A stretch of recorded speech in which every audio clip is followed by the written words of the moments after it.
I'm Joe George. Today is the 20th anniversary of the Bush Push, so it's a good time for Notre Dame to destroy USC this weekend. I'm Allison Hayes. I've been covering Notre Dame football and college football for more than 20 years. This weekend, both USC and Notre Dame have everything to play for and everything to lose. I'm Allen Pinkett, former Notre Dame All-American. Allison, did you start covering Notre Dame when you were age 2? Anyway, Yes. Anyway, what do the odds makers know that we don't?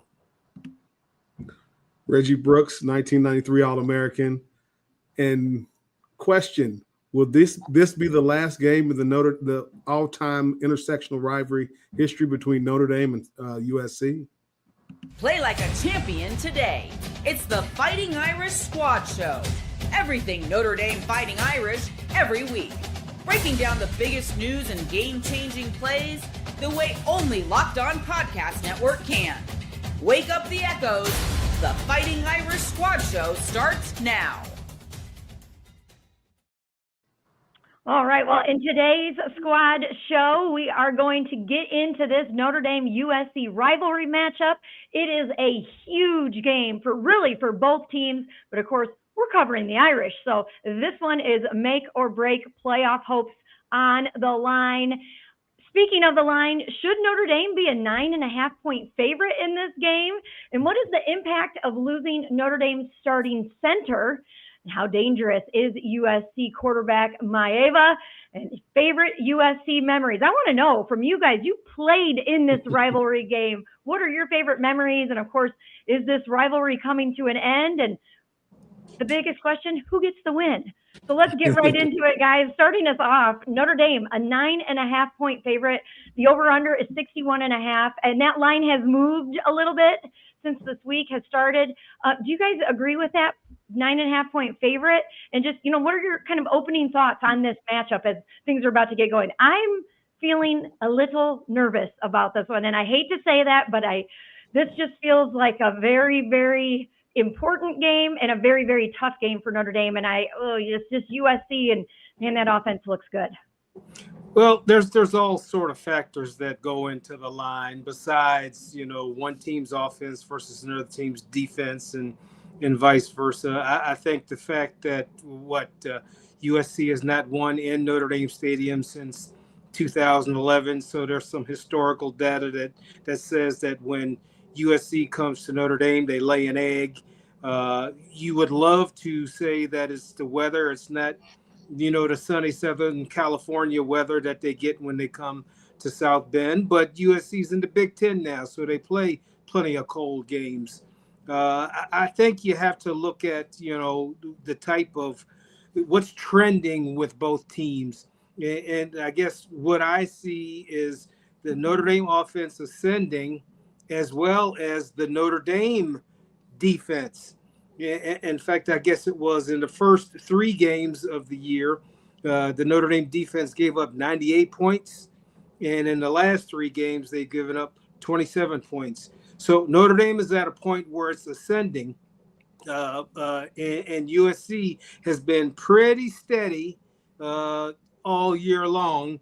And so with Notre Dame ascending and USC holding steady, does that lead to a 9.5-point spread? I don't know. I was more comfortable when it was 7.5, but 9.5. And remember, that half point always gets you. So I hope none of y'all are gambling. Well, when I look at this game, I look at the fact that 20 sacks from this USC defense. So are we? And Allison touched on it. We're missing our starting center, and I've always said that if you can get pressure up the middle, then you're going to give a quarterback and an offense problems. So how well we do and how well we can control those defensive tackles and middle linebackers are going to be key in the success of this Notre Dame offense, which I lean more towards we've been struggling the last few games and from a rhythm standpoint. So I would love to see us get back in rhythm. And, for me to get back in rhythm, Notre Dame's going to have to run the football. They're going to have success running the ball and, keep those defensive backs honest, and so we're not getting a lot of pressures, because the more we can keep CJ clean and keep that pocket clean for him, the better chances he's going to have of dealing and really doing some big things in the passing game as well. Defensively, I love where our defense is at, but I think, you know, where they were and where they are now, I you know, there was a time when I was like, whew, it was touch and go. But they're playing a lot faster with a lot more aggression, a lot more speed, and really getting after, you know, we really picked up getting after the quarterback, and the secondary's done a really good job. But I think this game is going to be decided by special teams. Whoever wins the special teams, you know, with field position, as well as, you know, we can get a score or two. If they can get, you know, whoever gets the score in the special teams is going to go a long way in deciding the outcome of this game.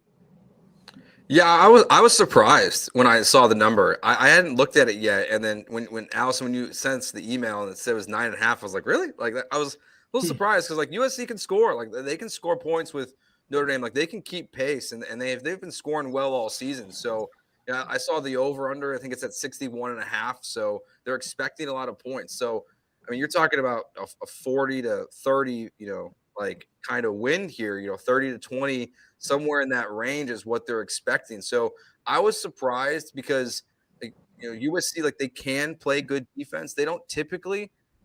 I think this maybe is just, but Vegas always knows. Like, Vegas always knows. It feels like they always get it close.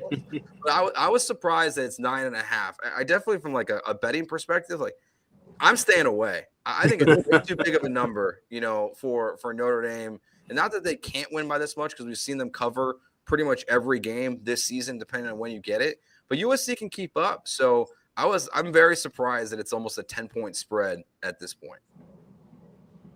Yeah, I totally agree. Does that make it feel like they're overrated, or that it makes USC feel like the underdog? Does that give them a chip?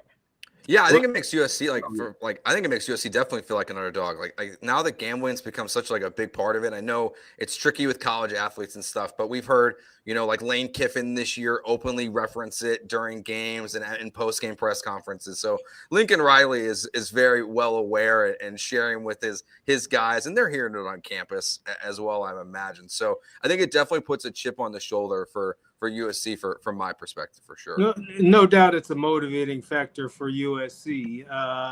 Reggie, I'm sure that when we played, somebody made us a 10-point dog, we were really going to do as much as we could to mess up that spread. So the USC will come in here sky high and ready to play, and probably feeling a little bit dissed. I hope that remark doesn't age me, but I'm sure they will feel a little disrespect for that, but it's still going to be decided on the field. I just think that because Notre Dame is ascending, they haven't played close to a perfect game yet, but they're on their way. And USC, you know, they've been, you know, pretty consistent. It's been consistently good, but when you got Georgia Southern and who is it, Missouri State on your schedule, it's easy to put up some big numbers. But it's going to be a classic matchup. You know, that's why we like to call it the greatest intersectional rivalry in college football. And the USC guys used to say, well, it pits the best team from the West against the best team to the East. And I was thinking, well, what kind of maps do they have in California? Because Notre Dame's definitely not in the East. But then, you know, that gets into their, you know, their psychological level or their geography skills. And I don't want to even go there. All right. Well, the biggest thing. You do too much, Allen. You're killing me with that one. Yeah, we're talking about trash talk. Allen's going to give them some bulletin board material up in there. Well, looking at the injury that came out this week, Ashton Craig, Notre Dame center, he is out for the remainder of the season. How big of a loss do you guys feel like that is for Notre Dame's offensive line? And also, how does it impact Notre Dame's run game? Reggie, you were talking about that, and looking at SC's Defensive line, they're giving up 108 rushing yards per game, just 3 rushing touchdowns this season. So it's not like they're giving up huge chunk plays or giving up tons and tons of yardage. But they had 20 total sacks this season. And they're going to be putting pressure on CJ. And they've been very good on third down, stopping the conversion on third down. And they're just giving up about 37% of those attempts on third down. So with Ashton Craig out, that means it's going to be Joe Otting filling in for him. He got a little bit of playing time last week when Ashton got hurt. How does that impact the game for you guys in terms of the protection for CJ, but also opening up the run lanes so that they can get Jeremiah Love and Jadarian Price free? Well, you got to look at it from the standpoint of continuity. Offensive line, it is critical to have continuity. And again, there's certain unspoken, things that happen at the offensive line level that guys, when they get used to playing with each other, they don't have to make calls. They just know automatically, hey, if they see this front, this is how they're going to block it. So I think it does have an impact from the standpoint of the continuity of the offensive line and how well are they going to be able to gel with the center at the center and the center of that offensive line. That's a huge aspect of the offensive line because a lot of the calls emanate from that center position. When they said tag blocks, double teams, pulling, down blocks. A lot of those things come, and it starts with the center of being able to identify, where's the mic?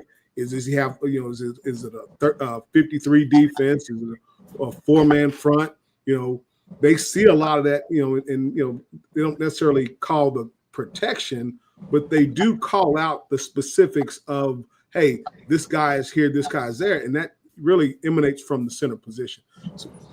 So I think it's going to be a tall order to get that position filled or replaced in a way that Notre Dame can have success in the run game and in the pass game, because the run game, in my mind, it starts with the center and the guards and how well they work together to get movement. You've got to get movement, at least a 1.5 yards to 2 yards movement from an offensive line to have success.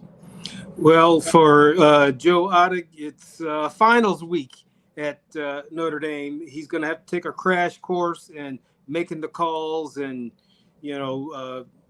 being in tune with the snap count and the way CJ Carr calls it. I don't think Marcus Freeman is worried because he preaches so much the next man up mentality, so that when you come in, you are expected to perform as well as the starter. So no worries there. But like Reggie says, the more those guys can play together and be able to gel, the better they are. I think about just one team in the NFL that went to the Super Bowl, and one of the reasons they went to the Super Bowl is because the offensive line stayed intact for the entire year. You remember what that team was? It's Kansas City Chiefs. There was one year where nobody on the offensive line got injured, and hell yeah, they're going to make it to the Super Bowl if all the guys can stay together and not get injured. But this is contemporary football, and folks get injured, and it just speaks to the importance of depth. I think that Notre Dame has quality depth on the offensive line, and so I'm hoping that they don't miss a beat. But there may be a little bit of a difference, but it may be one of those things where once he gets smacked in the face a couple times, then he'll get in good game mode and then start playing like he's supposed to play. But I'll just reiterate the next man up mentality that Marcus Freeman expects from this team should come through. Yeah, I think one of the blessing of this is that it's a home game. Like you're not going to, California where you have to worry about silent counts and things like that, that you can, your crowd should be, it should be a little bit quieter when CJ and the offense is on the field. So some of those, issues that if this was a road game, I'd be more concerned. So I think that's one of the positives that with this is that at least it's at home. You can focus on that part of it. You don't have to stress about silent claps and just focusing on that. So that to me is one of the positives. I think that's a great point by Allen. Like it's the way Marcus Freeman preaches it. Like it's just next man up. So it's, keeping the snaps, right to CJ where they're supposed to be would be the other thing. Don't get too amped up and, sail that thing over his head or anything like that. But I'm not, it's concerning just because, like Reggie was pointing out too, it's your center. Everything originates from your offensive line right there. We see teams, whether it's in the NFL or in college football, that when you lose your center, it's a huge problem for certain teams. So it definitely creates a challenge for the Irish in this game in a lot of ways, but it's not one that I don't think that they can overcome this for sure. It could lead to a slow start, as they're figuring it out. And that's been happening now the last couple of games. And the issues on fourth down, that could be an issue there as well. But, the difference looking at last season where they had all that depth and they did rely on that depth, the next man up, they had Pat Coogan fill in for Ashton Craig last season. And of course, he went on to have a very good season for them. He's actually a part of the IU offensive line, and the Hoosiers are having a great year. So good for Pat Coogan. I was sad to see him go. He was one of those guys, and I wish he was on this team, and it would have been a perfect opportunity for him, but he wanted to go somewhere where he could be the starter. So kudos for him to go there. But that is just, Joe Otting, and this is no disrespect to him, but it was just, and it is an offensive lineman, so it's not necessarily like, every guy on the depth chart when it comes to the O lineman, but that was just a name I hadn't really heard much about throughout fall camp or this season. So I'm glad. I'm not happy that Ashton got hurt, but it's probably good that at least Joe has at least a half of a game under his belt. So it's not getting his first start, his first, snaps at center for the most part against USC. The difference I think for Coogan also last year was, I think that injury happened against Purdue. They didn't play a USC caliber team the following week. So this is going to be a challenging first start for Joe. But like you said, hopefully it's next man up mentality and he's ready to go, gets a couple of smacks in the mouth and gets it together. So, all right, well, let's take our very first time out. And when we come back, we're going to talk about CJ Carr and the Irish offense and how they match up against USC's secondary. And of course, the challenge that Notre Dame's defense is going to face when they take on USC's high-flying, high-powered, explosive offense.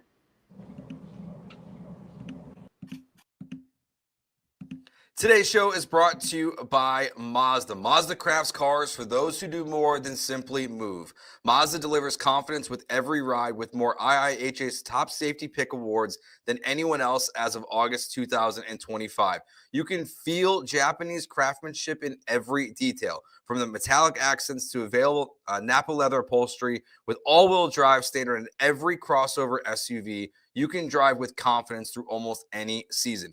Like our players, we sweat every detail because when you make every move count, impossible becomes irrelevant. Mazda, move and be moved. All right, this is going to be a huge test for CJ Carr, the true freshman. He has lived up to the hype and really been incredibly good for the Irish this season. This past game is going to be going up against USC secondary, and right now the Irish own a very balanced top 20 scoring offense at 40 points per game, averaging 465 total yards per game, and ranked 19th in the nation in passing yards. So very, very good on both sides of the ball for the offense this season. I feel like they've kind of, still playing well enough to win, but sort of plateaued after some pretty incredible performances there, but plateaued just a little bit. So this is going to be an opportunity for them to take a step forward, hopefully not take a step back. USC secondary has given up almost as many touchdowns as the Trojans offense has scored this season. So they've given up 13 TDs through the air, an average of about 243 passing yards per game. But SC's defense ranks number 5th in the nation. We've talked about it, 20 sacks this year from that pressure that they are bringing. So just, what are your thoughts on how this offense is going to match up against the defense? If anything, I think this might be the spot in this game where Notre Dame really has the advantage in terms of the passing game against their secondary. It's not a bad secondary, but it's definitely not spectacular. Well, I think, number one, Notre Dame's going to try to emphasize the run, but it takes a while for the run to really do its damage. I think the running game will eventually do its damage in the second half. So we're going to have to throw the football. I think from a matchup perspective, Notre Dame, I look at this Notre Dame team last year that went out to Southern California and they were throwing the ball all over the place with a subpar passing game. This dude, CJ Carr, is a lot different. And so I feel very comfortable with him going against this USC secondary. I guess the only thing that you may fear is USC has the number one interceptor in the nation right now, Bishop Fitzgerald. He's intercepted 5. Now, I guess I don't know if that's from him playing center field and teams, throwing a lot of desperation passes, or him just having so tight a coverage that he's just blanketing somebody so much that he'll just take the ball away. But I think that Notre Dame has a great variety of receivers to where you can't really focus on one. I don't think that any receiver has been doubled this year yet, because I go into some games thinking, okay, Malachi Fields is going to really get a lot of balls this game. And next thing you know, Kiki Smith is getting it. Or, they're going to really zero in on Faison. And then Eli Raritan starts getting some balls. So they've got plenty of talent to spread it around to. And even though we like for the run to set up the pass, usually for Notre Dame, it's the play action that sets up the pass. And then the run does its damage later. But ultimate confidence in CJ. CJ is, by all the statistics and metrics, a top 20 quarterback when you look at him. But when you deploy the eye test, he's a lot better than that. He's, and body language says a lot to me. He's just very cool under pressure. He looks under control when he's out there. He doesn't get rattled. I think there are 2 times when you see a lot of emotion from him. One is after a touchdown throw, and the other is when he goes to the sidelines after making a mistake, and he's kind of hard on himself. But the rest of the time, it's even keel. And to me, that's so important to an offense. If the quarterback is rattled, then the entire offense is going to be rattled. And he doesn't get rattled. He stays very calm. And to me, it feels like he has control of the offense. And the moment isn't too big. And I'm glad that he had the confidence in himself to just start throwing the ball downfield instead of waiting for the coach to say, well, you want to try and throw it maybe 10 yards down? No, he went ahead and took the opportunity himself, and he showed them that he is a dynamic passer. So feel good about CJ Carr against this secondary. My thing with this offense right now, it just seems like it's 2 weeks in a row where you get a slow start. They've got to start fast. And, and I think, again, I go back to the A&M game when we had the big pass over the top. It really, kind of sparked something. So I would love to see us get a fast start, especially with this, USC defense, being susceptible to throwing the pass. And like I said, I have utmost confidence in CJ when he's throwing the football because, again, he just throws a very catchable ball normally. And again, he's still a freshman by all intents and purposes. So I just love his progression, his rise. He continues to play within himself. And the confidence that you can see the confidence that the team has in him as the quarterback. And I think that speaks volumes to who he is and to what he's been able to do. But we've got to start. Notre Dame has got to start fast if they're going to have success in this game, because we can't afford to get down to USC because it will be a problem. Yeah, I think my question for this game with the offense is like, who's the real USC? Right? Like, it's 20 sacks sounds great. 9 of them were against their first 2 opponents in Georgia Southern and Missouri State. Like, those aren't real teams. Like, that's like no offense to Missouri State, like, welcome to Division I football, but like, you're not like a real threat here. Like, you were playing Southern Illinois basically, like right before this game, like last season. So like 9 sacks in 2 games. They only had 4 in the last 2 games against Illinois and Michigan. So like, who is the real one? And then you look at the Illinois and Michigan game. It's like they gave up 502 yards to Illinois in that loss. They did much better against, a freshman quarterback in Michigan last week. but CJ Carr is much farther along than Underwood is at Michigan. So like the numbers sound scary in a way, but like I'm just not sure I believe it. Like maybe they did turn the corner in the bye week between Illinois and Michigan, but I think the Irish can take advantage of this defense. Like I'm just not a believer. And if any Lincoln Riley team, USC, Oklahoma, they don't have good defenses. They don't typically tackle very well. So like I think Notre Dame's going to score this game. Like I think this game is going to be a shootout if it's going to be a close one. So I'm not really I just don't believe in the USC defense in the way that the statistics show it. I think they're much more of who they were against the Illini than they were against Michigan and the cupcakes that they started their season with. Well, Joe, you and Allen are making me feel a little bit better about this. And Reggie, I think you and I might be on the same page a little bit more. When you talk about the 20 sacks that the defense has gotten, they've only given up 4 sacks all season and 0 against Michigan. And that's where now we transition to this USC offense and how good it has been. Granted, some of those teams have been cupcakes, but they are averaging 552 yards total offense per game. So this is, I think, the third team now that Notre Dame is facing that's averaging more than 500 yards a game. And they've done well against those teams. But of course, that's Arkansas. That, those are some NC State, which, were those teams as good as we kind of build them up to be when they came in? Or do we maybe talk them up more than we should have? Or did Notre Dame really play them that well and make them look like they weren't as good as what other people thought? But of course, Jaden Maeva, I mean, he's just one of the most prolific and efficient quarterbacks in the country right now. And he's thrown the 4th most passing yards, 1,852 through week 7.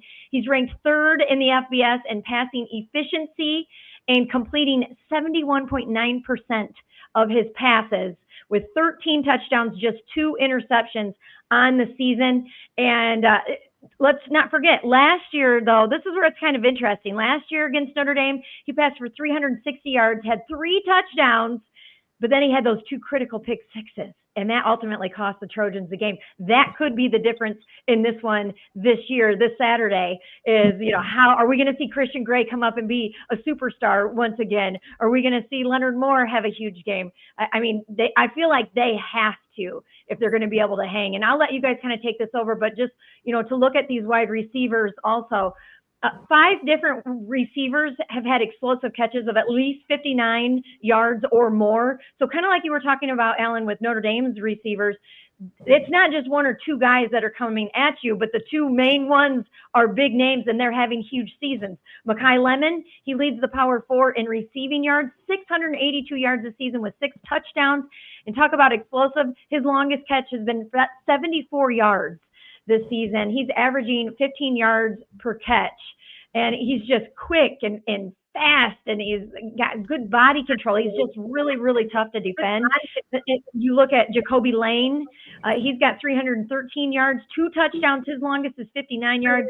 Another guy on their depth chart here, Lake McCree, 289 yards, 1 touchdown, and his longest is 64 yards. So they have a lot of guys who can beat you, and he's having a lot of protection. He's got a lot of time to make it happen. And looking at Notre Dame's secondary, tied for 2nd in the nation right now with those 11 interceptions. And Notre Dame's defense, Allen, you mentioned it, allowing just 27 points in their last 3 games. So definitely on the upswing for the defense. But man, I think of all of the high-powered, explosive offenses that we've been talking about this season, I do think that this is so far looking like it could be the toughest one that Notre Dame is going to face. Well, I think, Joe, you said it best. It's a Lincoln Riley coach team. And with Lincoln Riley, you're going to get a boatload of offense. He is a master when it comes to, putting in plays and getting the right players and showcasing those guys. And this quarterback is, to me, very accurate, throws a very nice ball. Another guy who shows extreme confidence when he's out there. And heck, I remember watching them in their bowl game last year against, they were playing in Las Vegas, and he had to actually keep coming from behind. So he's got that notch in his belt that he's not going to quit. He's going to keep coming at you. And even though he threw the first pick six, last year to Christian Gray, he came right back down the field. Now, he did get picked off a second time, but he's going to keep coming at you. Yep. So I thought that Carson Beck was going to be the best quarterback that Notre Dame would face, but then it seems like every week on the schedule, there's some other stud quarterback throwing for 1,000 yards a game, and this is just the latest one. So I think that the secondary relishes the challenge to go up against a top flight quarterback like this. And then there's only one other player I wanted to talk about, and it makes sense he's in LA, but I don't know if Puka Nacua doubles as a receiver for USC or Makai Lemon on Sundays goes and plays for the Rams. But they are both similar type receivers in terms of catchability and toughness, getting yards after the catch. Guys are just special. And, it's not like he's got some dynamic size. He's not a 6'6" receiver, with, 4.1 speed. Dude can just catch the ball. If it's anywhere around him, he's going to make the catch. He's not a 50-50 receiver. He's like an 80-20 receiver. So it will be good to see the matchup between Leonard Moore and Makai Lemon. I know Notre Dame is going to play a lot of man coverage on these guys. They'll mix up some zone in there every now and then, but that's going to be probably one of the more outstanding matchups this weekend. Is Leonard Moore on Makai Lemon. But USC offense, as advertised, explosive, can put a lot of points on the board, but can they withstand the physical punishment that a Notre Dame defense can put on them? Well, I'm going right back there where you just left, Allen, with the secondary. And, and Allison mentioned too, but, the key factor there for me is Christian Gray. When this young man plays with confidence, he's a playmaker. I'm not saying he's as good as Leonard Moore, but when he's playing at the level that he's capable of playing, he's right there. We have probably you can consider the best, cornerback tandem, and then you add in nickel with Dallas Golden. You got some guys that can flat out play. I would like to see, because again, USC relies pretty heavily on Lemon, and he has 44 catches to 18 is the second most. So they that's his go-to guy. So we need to find a way to kind of limit his explosiveness. And I think again, having some safeties roll over the top and really, let's see if we can keep him from beating us and see if some of those other guys can step up. But I like where our secondary is in terms of our ability to cover. Don Shula's another one. Tate Johnson, those guys are starting to play well. I would like to see, again, more aggressiveness, going after the football and attacking the ball in the air. But I love our secondary, and, that's where we're going to get challenged. You look at this USC offense, and it's high-powered, but I do believe we have a high-powered defense that matches up pretty well with them. Our linebackers are fast. They're playing now. They're playing with a lot of aggression. The fact that we're getting pressure on the quarterback at a much higher rate, that's going to play in our favor, because Maeva, I think that's, again, getting him flustered and getting him to make those mistakes is going to be a key factor in our ability to turn him over. And, like I said, turnovers and special teams are going to be a key aspect of who gets this win. Yeah, I think I was going to just say on the same thing. Like you got to get after the quarterback, and I think we've seen signs of life from Notre Dame's, getting after the quarterback in the last two games. So what does that look like in this one? Because just to help your secondary, as you guys are talking about, because this offense is dynamic. It's not going to be easy. If we see some of the stuff we saw earlier in the season, like I think against Miami, this game is going to be really challenging for this secondary. And we've seen the young guys have to step in various situations throughout the year, and they get picked on. And like Lincoln Riley, I know he's got a couple of these freshmen like bookmarked. He's like, if I see this number on the field, we're throwing there immediately. So you got to get after the quarterback in this game, and this one more than any game this season, just to make life uncomfortable for him as much as possible. Because I mean, I don't know, like this game could be 45-45 at the end of this one if you don't get to the quarterback. Like you gotta slow him down in some capacity. Because I agree with what you guys were saying about the secondary. Like they've got the talent, they're playing better. I think highlighting Christian Gray is really important. You know, Lincoln Riley, that's another one where we've seen Christian Gray be aggressive at times, going for the pick and getting burned. Like Lincoln knows all those things. His guys are gonna be just as well coached up on offense as Marcus Freeman's defense and Chris Ash's defense will be. So I think it's going to be a really interesting chess match of the USC offense versus the Notre Dame defense. Dallas Golden got picked on a little bit against NC State, and they went after him. He still played a good game overall, but there were a couple of times where they definitely did beat him. Looking at the running backs, that's one thing we haven't touched on, and then we're going to take a quick break. But the running backs, something to keep an eye on in this. Their leading rusher, he is expected to miss 4 to 6 weeks with an ankle injury, and their second-string running back, Eli Sanders, he's also now out with a season-ending knee injury. Wayman Jordan was their leading rusher by a lot, 576 yards and 5 touchdowns. So they are now down to their third-string running back, who's actually a walk-on, but he had a big game. He came off a huge game against Michigan, 158 yards and a touchdown for King Miller. So be on the lookout for him, but that could be an area where they could take advantage there. If they can shut down that run game, slow down that run game, force him to throw and then put some pressure on him, that could be a big difference in this game. I think their number 4 running back, he's just coming back from a toe injury, a turf toe injury. So he only has 46 yards and a couple of touchdowns for the season. So definitely a spot where the Irish could take advantage. All right, let's take a break.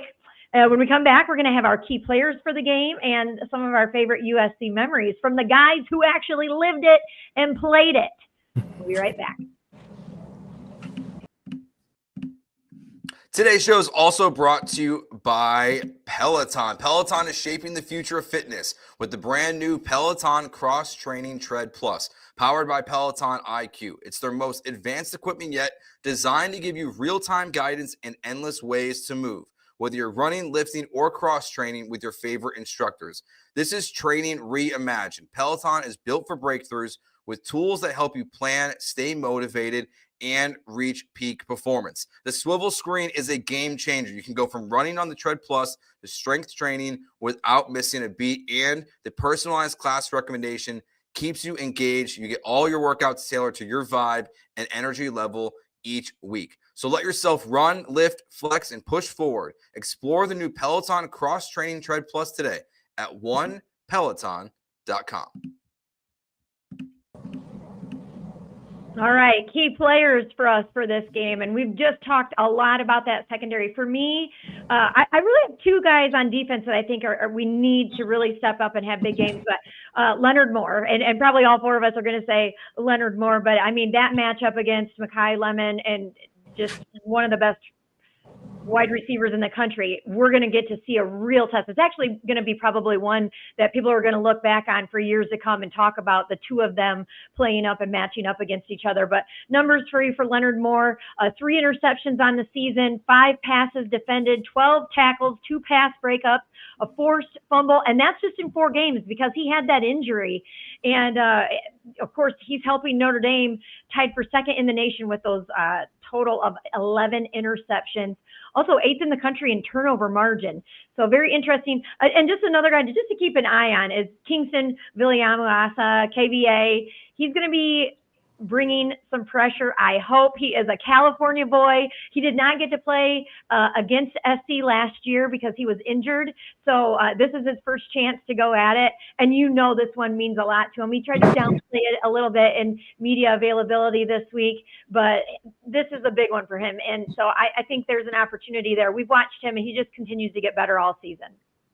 I'm going to go on the offensive side of the ball, and I'm going to be consistent with the pick I had last week, which is Eli Raritan. I just think that he is a guy that will keep drives alive, and I think one part of playing good offense or playing good defense is keeping their offense on the sideline. And I think Eli Raridan allows us that rare opportunity on 3rd and 4, 3rd and 5 to keep moving the chains, run time off the clock, but also be an imposing force in that secondary, a dude who's bigger than everybody else, who can run over people in that secondary. Tight ends often are enforcers in the secondary, and they can be a lot more physical when they've got the ball. But he's, to me, has really turned a corner in terms of being comfortable out there on the field. When he catches the ball, he's now looking to make a play instead of just being happy to catch it. And to me, he's really progressed into what makes this university special in terms of how they groom their tight ends. I think he's the next great one to come along in Notre Dame lore. So to me, he is the key player because he will allow Notre Dame to play keep away from the USC offense. Just to chime in, he's coming off a 100-yard game, and he still hasn't gotten his first touchdown yet, though, of the season. So he's got to get it done this week. Well, I was going to go with Christian Gray, but I think we've kind of beat that horse enough. So I'm going to go with Otten because, again, I'm a firm believer that it is critical that we have stability at that center position. And that's going to dictate a lot of what we're able to do offensively, and also how well we can pick up the blitzes, because they're going to come after us up the middle to flush CJ outside and make him comfortable. Because when you allow him to step up into the pocket, he's going to rip you a new one. So, and he has all that talent around him to work with, and he knows how to get guys the ball. So.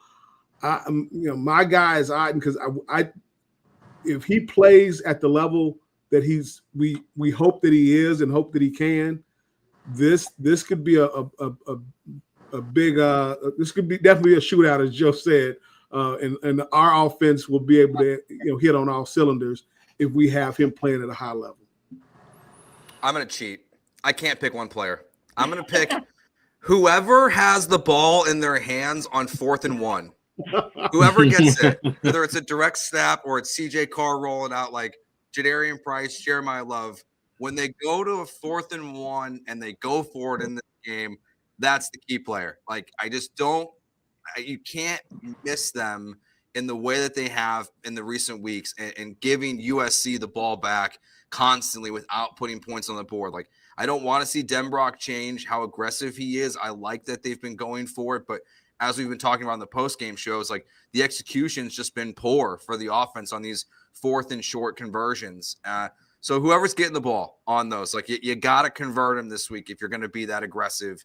Because I really feel like if they go 1 for 3 or 1 for 4 on 4th down like they did last week, it's going to be really challenging for the Irish to win this game because you're just giving USC more opportunities to pick apart this defense with the talented offense that we just talked about, for the Trojans. So it's whoever gets the ball on 4th and 1. It's going to be my player for this one. Well, they got to improve there because right now they're ranked as the 119th best team when it comes to 4th down conversion.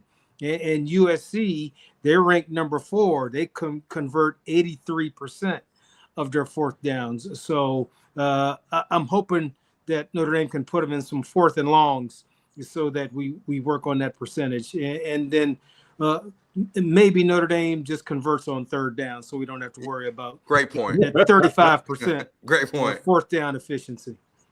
Also, speaking of being good on 4th down, 11 or they've converted on 10 of 12 times, 83% on 4th down for USC, and in the red zone they are 31 out of 33 attempts. So very, very, very good there. So, yeah, you definitely cannot give them the opportunity or you can't miss an opportunity because if it's a back and forth game, every single possession is going to count.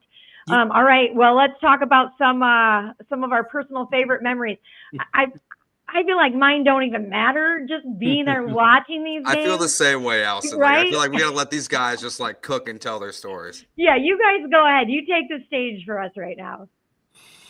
All right, I guess I'll start. Since it is the anniversary of the Bush push, I happen to be broadcasting at the time the game with Tony Roberts in the booth. And that's back when we could have a lot of people in the booth. So you could actually hear cheering in our booth as well as the crowd noise that was coming. But to me, that was such a good game. And that was a fantastic USC football team. I mean, Reggie Bush was as advertised, and Leinart was a decent quarterback. But Notre Dame played their butts off that game and probably deserved to win. But the better team won. But as far as a favored memory, in 1984, we ventured out to Southern California to play USC, and that particular Saturday, the temperature was actually warmer in South Bend than it was in Southern California. In fact, you heard that song, "It Never Rains in Southern California." Well, it rained that day. And in fact, the field, we called it a quagmire, but I would characterize it as soupy. It was very soupy. So we had to rely on our running game quite a bit, but I was having a decent game. I ended up with just under 100 yards, but there was this one carry where I went and got the first down, and the linebacker from USC was so frustrated while I was down on the ground, he grabbed a handful of mud and then threw it right in my face when I was on the bottom of the pile. And Steve Berline, who was the quarterback, he saw the guy do it, and Steve went and attacked the guy. And I'm like, Steve, don't worry about this guy. Man, we need you at quarterback. Don't worry about this guy. I'll just wipe this stuff off and get back at it. But and we ended up beating them. That was that's second time in a row, because my freshman year we lost to them on a phantom touchdown. But we were able to start that streak of, 11 straight against 13 straight against USC. But I got mud on my face, but no mud on my bottom, because we won. Well, for me, like I said, it was the game that I had out in SC in '92. We were going in. That was, I think we were playing like our third ranked team to end the season. So we beat Penn State, and then that was our last home game that year. And then we go out to USC for our last game. And, we were pretty confident, because I know one of the things that Coach Holtz would do was have us take a test. Like, this is when I was a sophomore. If you're going to go out to USC and play in that game, or you get to travel, you had to take a test about the rivalry. And, there was all these, questions that you had to answer. And if you didn't get to go. So, I was fortunate enough. I paid attention. So I was able to go my sophomore year. And I was, this is, in 90. So I wasn't playing. I was just, I was part of the backup crew. But playing out there in, the Coliseum, it was pretty intense, coming in my senior year, coming out on the field. And I was sick as a dog. I think they poisoned us. I think we got some food poisoning or something. But like three of us that were struggling. Like I said, and I'm throwing up. But something that people don't know is, like, they look at that field and looks pristine, but they spray paint that. It's dirt. They spray paint dirt, and it's like, what is going on?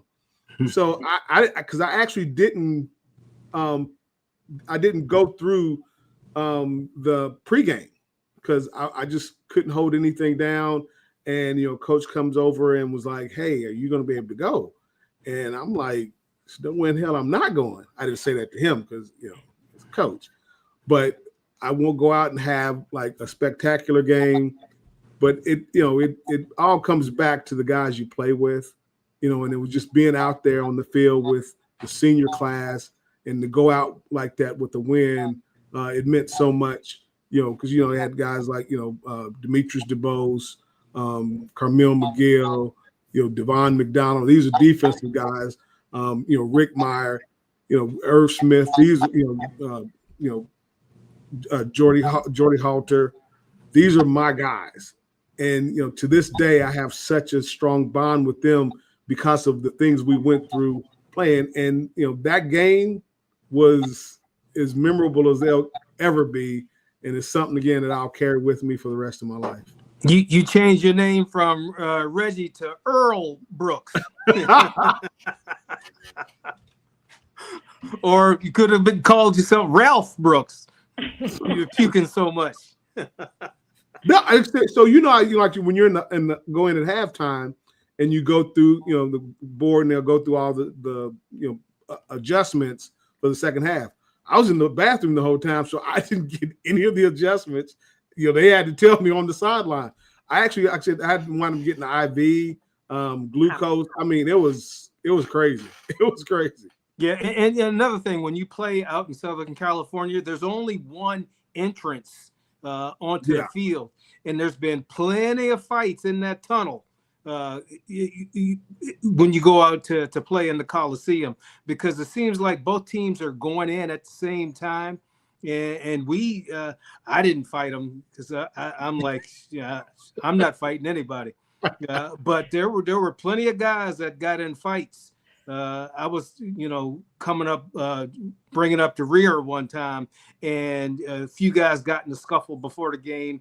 But that was just what we needed in 1984, is to get in a scuffle with those guys to be able to overcome what they were doing. But yeah, we pretty much dominated USC when they were there.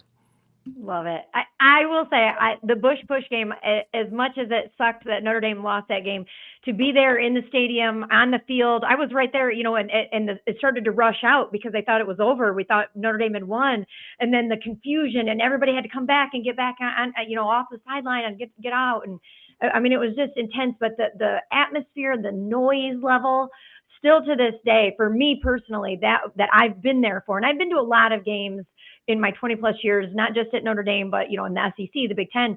And that is still probably top 2, top 3 loudest, most exciting atmospheres I've ever been to. And I just totally loved it. And just a shout out, Allen, I just want to say, I loved you on the radio. I'm a big radio listener. I love to listen to games on the radio, and I loved you on the radio. You were so real. I was actually just having this conversation with a friend of mine because he listens to the podcast, and he was like, Allen and Reggie are so great. I love to hear their stories. And he's like, I loved him when he did the radio calls. And I said, me too, because you felt the way I felt when I was watching or listening. You were saying what I was thinking, what I was feeling. And, people have to be so politically correct nowadays, but it was nice to have somebody kind of reflect how we felt as a fan watching or listening. So just a shout out to you. Well, I have the face for radio. So hey, I'm sitting in a radio station right now, so I got to take that as an insult too. Yeah, I think for me, like the Bush Push, it's like a monumental moment, I feel like, for me as a sports fan, because it's like the first moment in my life I felt sports hate.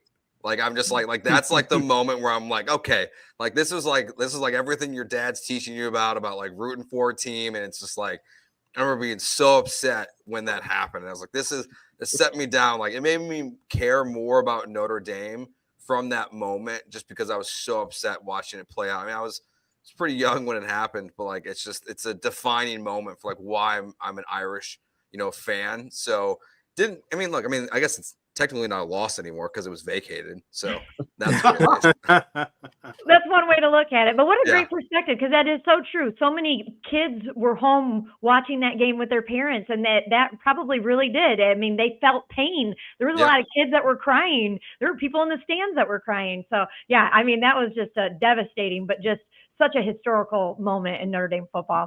Let's take our final break, and when we come back, we're going to get our final thoughts in here as we're wrapping things up and talk about the potential of this being the last regular Notre Dame and USC rivalry matchup.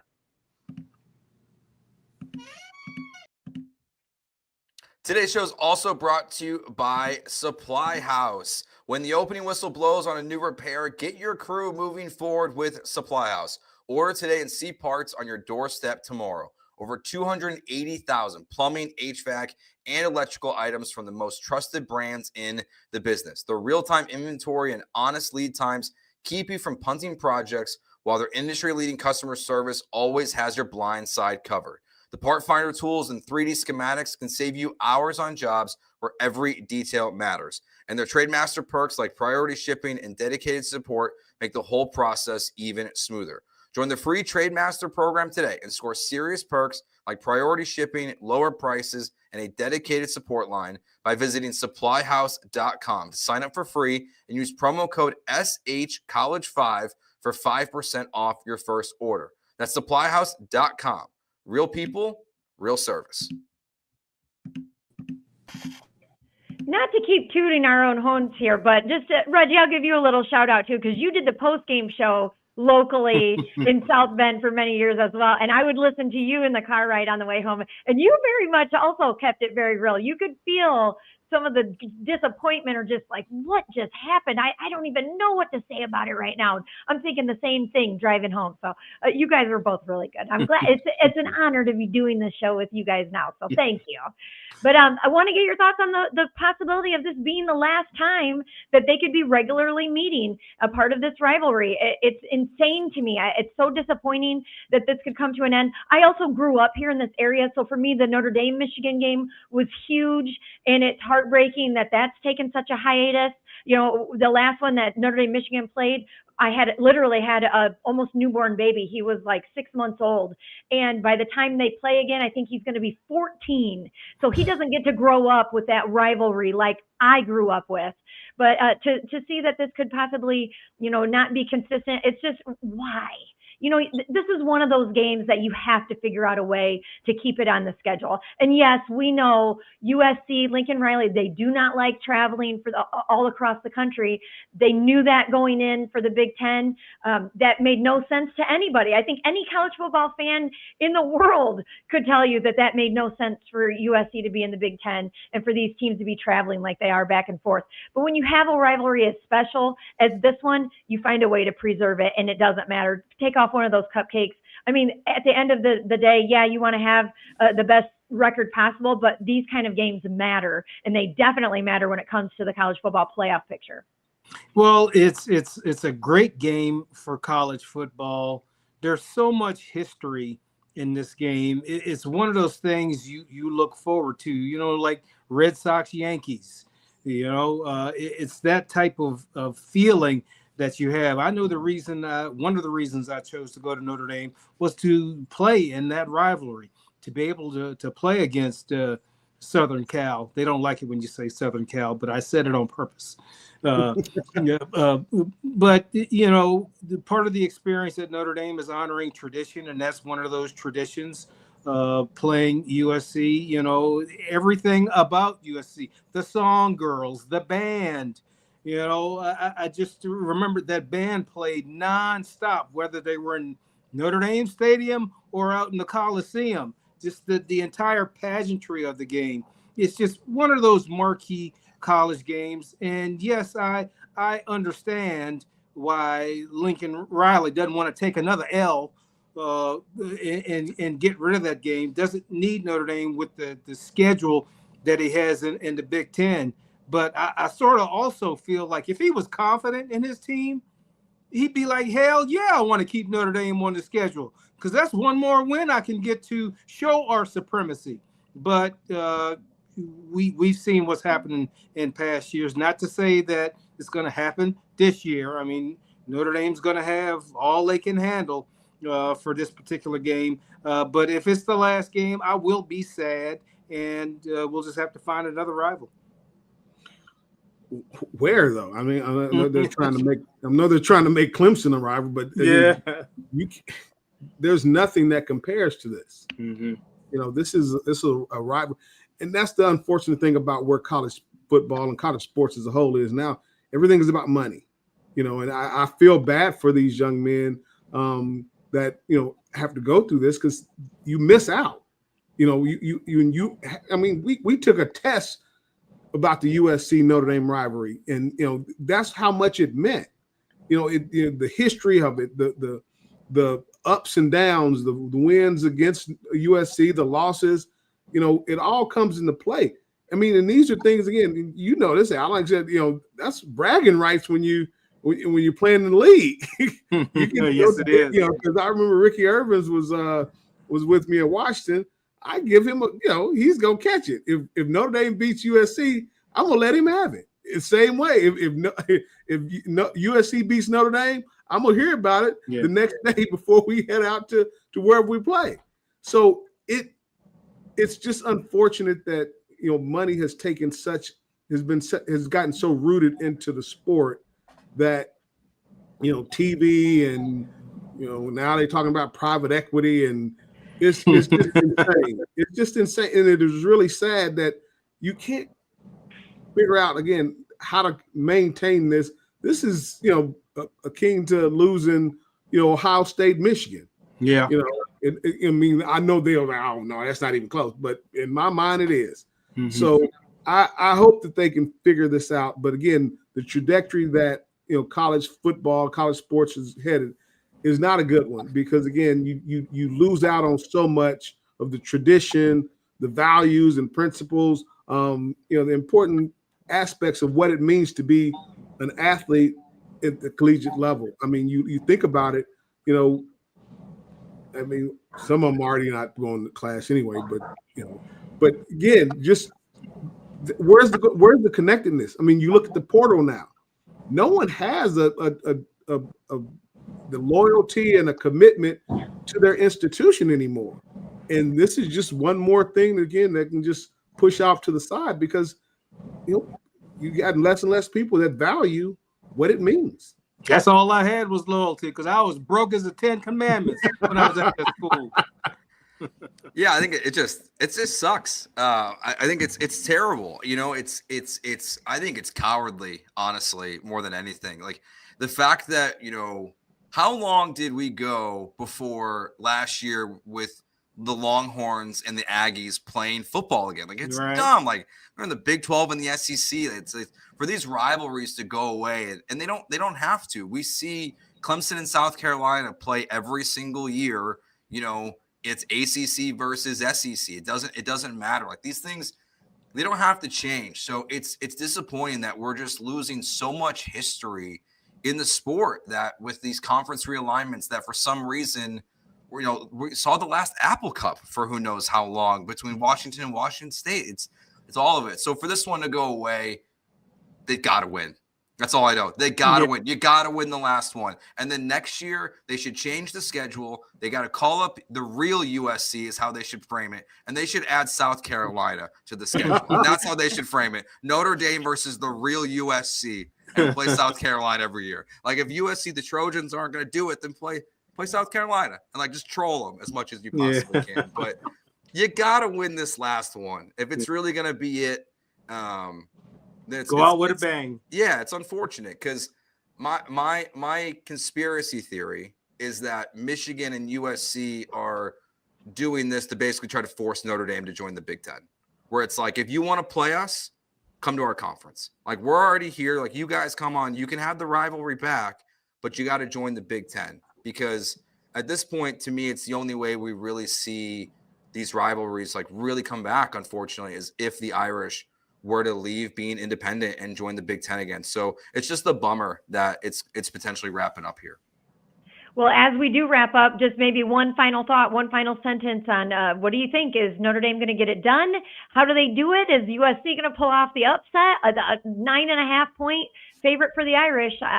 I feel very nervous. I think Notre Dame can get it done. I think we've talked about some of the places that Notre Dame can take advantage, and I think they do. But I think it's really could come down to that last possession. Every single possession is going to count. They have to convert on fourth down. They have to convert when they're in the red zone, and they really can't. I mean, they almost have to play a perfect game.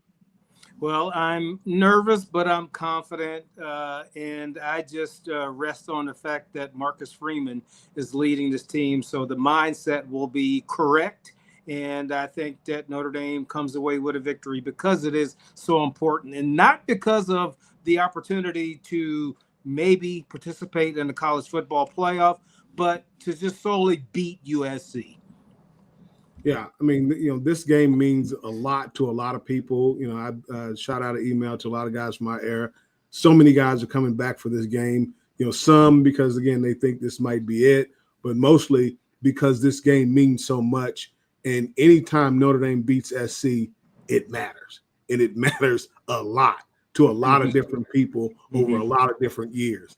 So I think Notre Dame gets it done. I do want to see Coach Freeman with that fire coming out of the tunnel. When I see that, hey, we're good. When I see that fire, him get fired up, go like really, because he is that team, and I don't mean it like he's the whole team, but they feed off of his energy, and when he comes out with a lot of passion and energy, it shows up on the field because those guys, that's how they play. They look to him. He is the leader. So I agree with you, Allen. Like I said, if we get the Marcus Freeman, the leader that we've become accustomed to, this will, if this is the last USC game, we'll go out with a bang. Yeah, I think Notre Dame wins this weekend, and I think it's going to be an incredible game. And I think if you want your last chance to make some real money, CJ Carr is plus 2,500 to win the Heisman right now. I think this is the game that puts CJ Carr in the Heisman conversation. I don't know if he wins it this year. I don't know how close he really gets. I don't even know if he gets to New York, but I feel like this is the game that puts CJ Carr on the map this season. He's playing so much better every single week. So this to me, I think CJ is going to break out in front of the world this weekend. I think they get it done. It might be a close one and a high scoring one, but I think the Irish are going to get this one done this weekend. All right, Reggie, you said Marcus Freeman, he needs to be fired up. Well, in his Monday press conference, he said this needs to be a physical and bloody game. And that got me fired up about as much as I needed to be for this. And I know it did there, guys. And it probably did USC guys too, because you talk about that bulletin board material. I'm sure that is all over it, but we've been missing that violence. So let's get that violence and the bloodiness back. All right, that's going to do it for our Irish Squad show previewing USC. Please subscribe on YouTube or wherever you're listening to the podcast. If you enjoyed the show today, please give this video a like if you're watching on YouTube, or rate the show 5 stars and leave a review if you're listening to the podcast. The squad will be back on Saturday after the Notre Dame USC game, hopefully after an Irish victory. That'll do it for us. Thanks for joining. Go Irish.